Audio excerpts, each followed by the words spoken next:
You're not going to believe what happened to me last year. I still have a hard time believing it myself, and I lived through every second of it. My name's Ray Dalton. I'm 53, widowed, and fourth-generation farmer out in Oak Ridge, Colorado. Not the fancy part where folks sip lattes and drive Teslas. I'm talking the edge of town, where the roads are still gravel, and folks wave when they pass by your front gate. Now, I've always been the kind to keep to myself. I raised chickens, a few goats, got a field of sunflowers out back, and a big red barn that my granddad built with his own hands. That land's been in my family since 1897. My wife, God rest her soul, used to call it our little patch of heaven. But then came the HOA. It started simple enough. A woman named Miranda Kellogg moved into a brand new cul-de-sac development that butted up right against my south fence. At first, she was friendly, dropping off cookies, making small talk about property values and neighborhood pride. I thought it was just neighborly nonsense until she showed up one morning in a pastel blue suit with two people flanking her like bodyguards. She smiled like she was on a magazine cover and said, "Mr. Dalton, we've reviewed the aesthetic standards for Oak Ridge Meadows, and your fencing, well, it's not exactly in harmony with the community." I laughed. Couldn't help it. That split-rail fence has been standing longer than any house on that whole street. She didn't laugh back. A week later, I got the first letter. Then another. Then 20 more. Complaints about the rooster crowing too early, the smell of manure drifting over during summer evenings, my truck being too loud when I left for market at dawn. Someone even complained my scarecrow was too aggressive looking. I figured they'd get bored eventually, but I underestimated Miranda. What I didn't know then was that Miranda wasn't just some neighborhood busybody. She was president of the newly formed HOA for Oak Ridge Meadows. And they had big plans to beautify the community. One day, I saw neon orange lines sprayed across my sunflower field. County markers. I called down to the clerk's office, and sure enough, someone had submitted a proposal to extend a community walking trail right through my damn property. They said it was for public wellness. I said it was trespassing. That's when I dug out the land deeds and found something that flipped the whole script. You see, back in 1984, my father had leased a strip of land to the county on a 10-year renewable deal.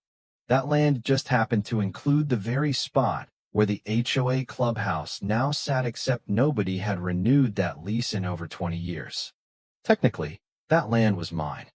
I didn't say a word. Instead, I called up Martha Givens, my lawyer since forever, who could slice through legal nonsense like butter. We rewrote the lease, tripled the rent, put in parking restrictions, and added a clause stating that if rent wasn't paid on time, the land could be reclaimed for agricultural use. 2 weeks later, I walked into their fancy HOA meeting. Miranda in full pearls and pink heels dropped the new lease on the table and said, "The rent's due, and I'm reclaiming the lot. Maybe y'all can park over at Miranda's place." You'd think I slapped her with a trout. Things escalated fast. They started sending contractors to post signs that said HOA property, no entry. One night, I caught them hammering in a sign at the edge of my ranch. Claimed they were told the land was part of the community expansion plan. I called Sheriff Blake, who I went to high school with, and 20 minutes later those signs were gone and the contractors left with their tails tucked. But Miranda wasn't done.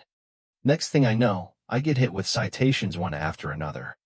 Noise violations, livestock complaints, fence code infractions, even a claim that my tractor counted as industrial equipment not allowed in residential zones. Then came the kicker. They filed a lawsuit trying to strip my land from the association map entirely, claiming it violate uniformity laws. I thought I'd hit rock bottom. But then, one night, I'm going through old files with Martha and we find a notarized letter from Miranda's late husband. Turns out, he acknowledged under oath that all utilities running to the HOA building depended on my land. Internet, water, power, all of it fed through a single line on my northeast field. And the lease? It said if the HOA violate terms, I could cut CRVYC without notice. Next morning, I took a walk to that northeast corner, wrench in one hand, padlock in the other. Right as I reach the box, a black SUV pulls up. Out steps a man in a tailored navy suit and slick shoes. Introduces himself as a city consultant. He hands me an injunction temporary freeze on all land actions, signed by a county judge. I look at the name, Judge Pamela Greer. Turns out, she plays tennis with Miranda every Thursday. This wasn't just an HOA feud, Anna Marie, it was politics, power, and money. And it got worse. A few days later, I get a VY sit from a slick fella in a silk shirt and sunglasses. Says he's with a development firm called Ironbrook Partners. Offers me due lot $2.3 million for the ranch. All cash. I told him to get off my land before I introduced him to the business end of my shovel. Thing is, they didn't just walk away. They sent mailers to the whole town promising smart neighborhoods and wellness parks. Said I was blocking progress. Said I was the past. Some neighbors started to believe him. So I fought back with what I had: truth, sweat, and community. We hosted barbecues, brought in school kids to play with the goats, gave out eggs from the coop. Even the diner waitress who used to glare at me started smiling again. But Miranda wasn't done scheming. One night, my barn caught fire. Flames so high you could see them from Route 12. We lost everything: tools, feed, the saddle my wife gave me on our anniversary. Sheriff said it was arson. Found a piece of a HOA badge in the ashes. That was it. I bought every parcel of land surrounding the HOA clubhouse quietly. Built a pop-up feed store and rescue shelter right next to their garden. Every Saturday we hosted free tours, goat petting events, and chili cook-offs. The HOA board members started quitting. Even Tom, Miranda's right-hand man, started volunteering with us.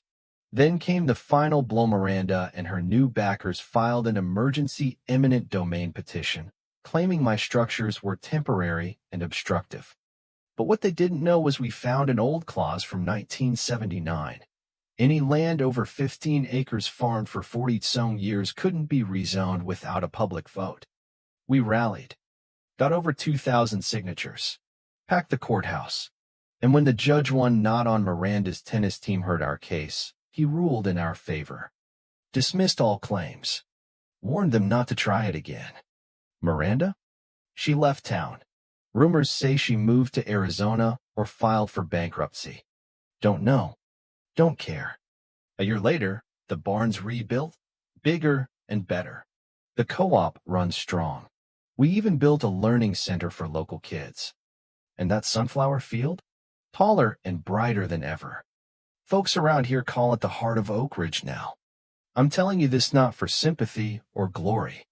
Just so you know, when someone comes for your roots, your land, your story, you don't run. You dig in. You stand. Because once you give them an inch, they'll take your soul if you let them. So tell me, if it were your land, your history, would you stand your ground too?